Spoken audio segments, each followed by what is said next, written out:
गीता का उपदेश महाभारत के युद्ध में अपने शिष्य अर्जुन को भगवान श्री कृष्ण ने दिया था, जिसे हम गीता सार या गीता उपदेश भी कहते हैं। श्रीमद् भगवद गीता हिंदुओं के पवित्रतम ग्रंथों में से एक है। महाभारत के अनुसार कुरुक्षेत्र युद्ध में गीता का संदेश अर्जुन को सुनाया था। यह महाभारत के भीष्म पर्व के अंतर्गत दिया गया एक उपनिषद है। भगवद गीता में एक कक्षपाद, कर्मयोग, ज्ञान योग, भक्ति योग की बहुत सुंदर ढंग से चर्चा हुई है। श्रीमद् भगवद गीता की पृष्ठभूमि महाभारत का युद्ध है। जिस प्रकार एक सामान्य पुरुष को अपने जीवन की समस्याओं में उलझकर किंकर व्यमूढ़ हो जाता है और जीवन की समस्याओं से लड़ने की बजाय उससे भागने का मन बना लेता है, उसी प्रकार अर्जुन, जो महाभारत के महानायक थे, अपने सामने आने वाली समस्याओं से भयभीत होकर जीवन और क्षत्रिय धर्म से निराश हो गए। अर्जुन की तरह ही हम सभी कभी कभी अनिश्चय की स्थिति में या तो हताश हो जाते हैं या फिर अपनी समस्याओं से विचलित होकर भाग खड़े होते हैं। आज 5000 साल से भी ज्यादा वक्त बीत गया है, लेकिन गीता के उपदेश आज भी हमारे जीवन में उतने ही प्रासंगिक है। गीता का सार, क्यों व्यर्थ की चिंता करती हो, क्यों व्यर्थ में डरती हो? कौन तुम्हें मार सकता है? आत्मा न पैदा होती है न मरती है। जो हुआ वह अच्छा हुआ, जो हो रहा है वह भी अच्छा हो रहा है, और जो होगा वह भी अच्छा ही होगा। तुम भूत का पश्चाताप ना करो, भविष्य की चिंता ना करो, वर्तमान चल रहा है। तुम्हारा क्या गया जो तुम रोते हो? तुम क्या लाए थे जो तुमने खो दिया? तुमने क्या पैदा किया था जो नाश हो गया? ना तुम कुछ लेकर आए थे। जो लिया है यहीं से लिया है, जो दिया यहीं पर दिया है। जो लिया इसी भगवान से लिया, जो दिया इसी को दिया। खाली हाथ आए और खाली हाथ चले। जो आज तुम्हारा है कल किसी और का था, परसों किसी और का होगा। तुम इसे अपना समझकर मग्न हो रहे हो। बस यही प्रसन्नता तुम्हारे दुखों का कारण है।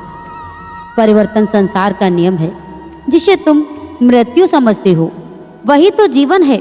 एक क्षण में तुम करोड़ों की स्वामी बन जाती हो, दूसरे ही क्षण में तुम दरिद्र हो जाती हो। तेरा मेरा, छोटा बड़ा, अपना पराया मन से मिटा दो, फिर सब तुम्हारा है, तुम सबके हो। न ये शरीर तुम्हारा है न तुम शरीर की हो। यह अग्नि, जल, वायु, पृथ्वी, आकाश से बना है और इसी में मिल जाएगा, परंतु आत्मा स्थिर है। फिर तुम क्या हो? तुम अपने भविष्य को, तुम अपने आप को भगवान को अर्पित करो।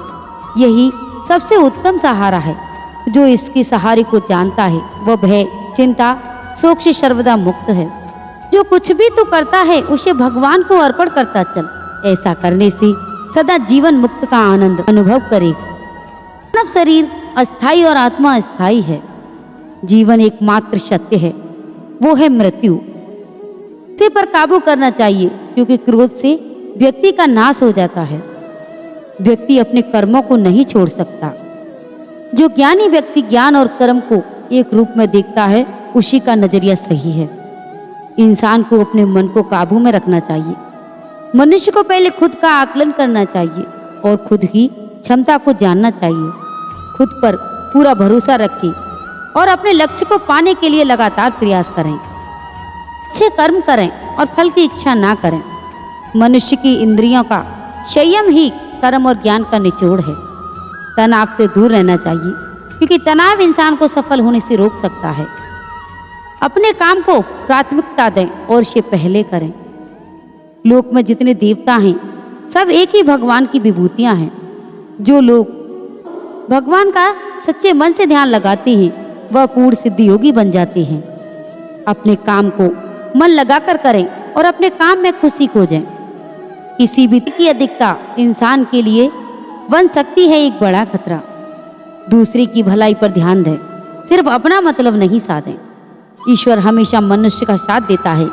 संदेह की आदत इंसान के दुख का कारण बनती है। भगवत गीता का मुख्य संदेश क्या है? गीता सार का मुख्य संदेश में कर्तव्य, कर्म और त्याग के बारे में बताया गया है। साथ ही ज्ञान, क्रिया और प्रेम पर भी काफी चर्चा की गई है। गीता सार में क्या बताया गया है।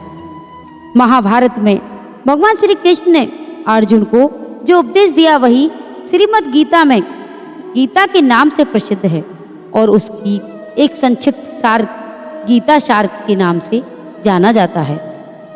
भगवत गीता क्या सिखाती है? भगवत गीता हमें ये सिखाती है कि आत्मा अमर है, केवल शरीर मरता है। मृत्यु के समय आत्मा दूसरे शरीर में पुनर्जन्म लेती है। यह जिन्होंने सच्ची शिक्षाओं को पूरी तरह से समझ लिया वो मोक्ष या निर्माण प्राप्त करता है, यानी पुनर्जन्म से मुक्ति मिलती है। गीता का दूसरा नाम क्या है? गीता का दूसरा नाम गीतोपनिषद है। गीता पढ़ने से क्या फायदा होता है? नृत्य गीता पढ़ने से मन सदैव शांत रहता है।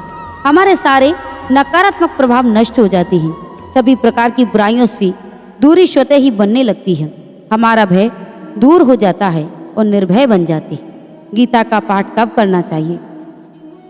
पूजा पाठ और जाप के लिए सुबह का समय सर्वोत्तम रहता है। उसी प्रकार से गीता को भी सुबह के समय पढ़ना चाहिए। ब्रह्म मुहूर्त में हो तो सर्वश्रेष्ठ है। तो बंधुओं, ये था भगवत गीता का सार। अगर आपको हमारे द्वारा ये जानकारी अच्छी लगी हो, पसंद आई हो, तो आप हमारी वीडियो को लाइक और चैनल को सब्सक्राइब अवश्य कर लें ताकि ऐसी हर जानकारी आप तक पहुंच सके। और इस वीडियो को शेयर अवश्य करें ताकि आपके प्रिय भाई बंधु भी और परिवार वाले इसका लाभ उठा सकें। तो बंधुओं, जय श्री श्याम, जय माता दी।